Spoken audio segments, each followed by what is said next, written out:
அன்பு சகோதர சகோதரிகளே, நீங்கள் ஒரு காரியத்தை நிச்சயமாய் உறுதியாய் நம்ப வேண்டும். அது என்னவென்றால், இந்த பூமியே நிலை குலைந்து போனாலும் ஒன்றும் உங்களை சேதப்படுத்தாது. நீங்கள் பயப்படக்கூடாது. எனக்கு அன்பான தேவ பிள்ளைகளே, ஒரு காரியம் இருக்கிறது. என்னவென்றால், நீங்கள் தேவனால் பிறந்தவர்கள். ஐயா, நீங்கள் தேவனுடைய சொந்த ஜனம்.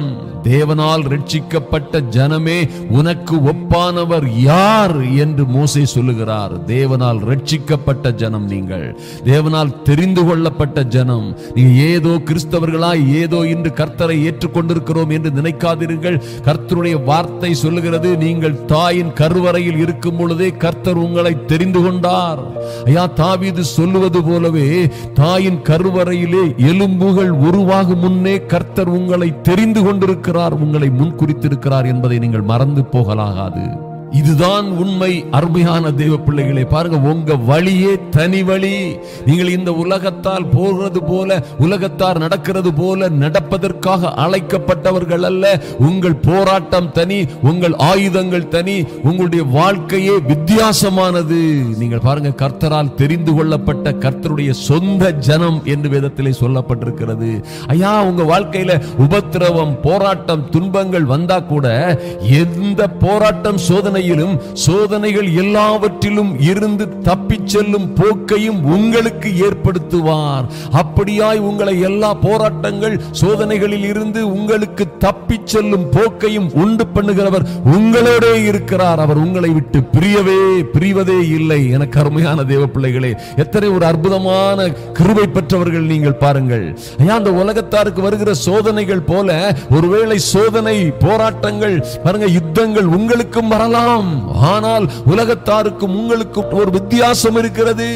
அவர்கள் வெற்றி பெறலாம் அல்லது தோல்வி அடையலாம், வெற்றியும் பெறலாம், தோல்வியும் அடையலாம். ஆனால் தேவ பிள்ளைகளாகிய, தேவனால் முன்குறித்தப்பட்டவர்களாகிய உங்களுக்கு என்னன்னா, உங்களுக்கு வெற்றி தான் நிரந்தரம், தோல்விகள் நிரந்தரம் அல்ல. ஒருவேளை நீங்க சொல்லலாம், என் அன்பு சகோதர சகோதரிகள் சொல்லலாம், சகோதரனே, நான் தோற்று நொந்து நொடிந்து போயிருக்கிறேன், நான் தோற்று போய்விட்டேன், என் வாழ்க்கையில தோல்வியே எப்பொழுதும் என்னை சூழ்ந்து கொண்டிருக்கிறது, வாழ்க்கையில நான் வெற்றியை பார்த்ததே இல்லை, தோற்று போனதால் தான் இந்த ஜெப வேளையிலே வந்து காத்திருக்கிறேன், நான் என் வாழ்க்கையில நஷ்டமும் தோல்வியும் அவமானமும் வந்ததால் தான் நான் இப்பொழுது இங்கே இருக்கிறேன் என்று நீங்கள் சொல்லலாம். ஆனால் என் அன்பு சகோதரனே, சகோதரியே, உங்கள் தோல்விகள் நிரந்தரம் அல்ல. ஐயா, இந்த தோல்விகளும் தடைகளும் சோதனைகளையும் நீங்கள் தாண்டி செல்வதற்கு ஏற்ற பலத்தையும் புத்தியையும் அபிஷேகத்தையும் கொடுக்கவே, எல்லா உங்களுக்கு விரோதமாய் இருக்கிற மலைகளை எல்லாம் நீங்கள் மிதித்து நொறுக்கி போடுவீர்கள், குன்றுகளை பதற்கு ஒப்பாக்கி விடுவீர்கள். அந்த அதிகாரத்தை கர்த்தர் உங்களுக்கு கொடுத்திருக்கிறார், மறந்து விடாதீர்கள். அதை பயன்படுத்துங்கள் விசுவாசத்தோடு. இந்த ஜெப நிலையிலே சொல்லப்படுகிற கர்த்தர் உங்களுக்கு கொடுக்கிற அற்புதமான வார்த்தைகளை, அற்புதமான சத்தியங்களை பயன்படுத்தி உங்களுக்கு விரோதமாய் இருக்கிற எல்லா சூழ்நிலைகளிலும், உங்களுக்கு கஷ்டப்படுத்துகிற, கொடுமைப்படுத்துகிற, துன்பப்படுத்துகிற, சோதிக்கிற எல்லாவற்றிலும் இருந்து ஜெயம் கொள்ளுகிறவர்களாய் வாழுங்கள், ஜெயம் கொள்ளுகிறவர்களாய் வாழுங்கள். நீங்கள் ஜெயிப்பதற்கென்றும், என் அன்பு சகோதர சகோதரிகளே, நீங்கள் ஜெயிப்பதற்கென்றும் ஜெயம் கொள்ளுவதற்கென்றும் பிறந்தவர்கள். ஐயா, நீங்க பிறந்ததே ஜெயம் கொள்வதற்கென்றுதான், அழுது கொண்டே இருப்பதற்கு அல்ல, அல்லது பயப்பட்டு கொண்டே இருப்பதற்கு அல்ல, அல்லது எந்த ஒரு மூலையில் இருந்து அகப்பட்டு கொண்டேன், என்னை விடுவிப்பதற்கு யாருமே இல்லை, எனக்கு உதவி செய்வார் யாருமே இல்லை, என்னை ஆதரிப்பார் எவருமே இல்லை, நம்பினவர்கள் எல்லோரும் என்னை கைவிட்டு போய்விட்டார்கள் என்று சொல்லி புலம்பிக் கொண்டு இருப்பதற்காக அல்ல, நீங்கள் ஜெயம் கொள்வதற்காக பிறந்தவர்கள். ஏன்னா, உங்களை ரட்சிக்கிறவர், விடுவிக்கிறவர், சுகமாக்குகிறவர், உங்களை ஜெயம் கொள்ள செய்கிறவர் உங்களோடே இருக்கிறவர், உங்களை விட்டு ஒரு நாளும் பிரியாதவர். எனக்கான தேவ பிள்ளைகளே, பாருங்க, அதான் வேதத்திலே சொல்லப்பட்டிருக்கிறது. பாருங்க, கிறிஸ்துவுக்குள் உங்களை எப்பொழுதும் எல்லா இடங்களிலும், இங்க மாத்திரம் அங்க மாத்திரம் அல்ல.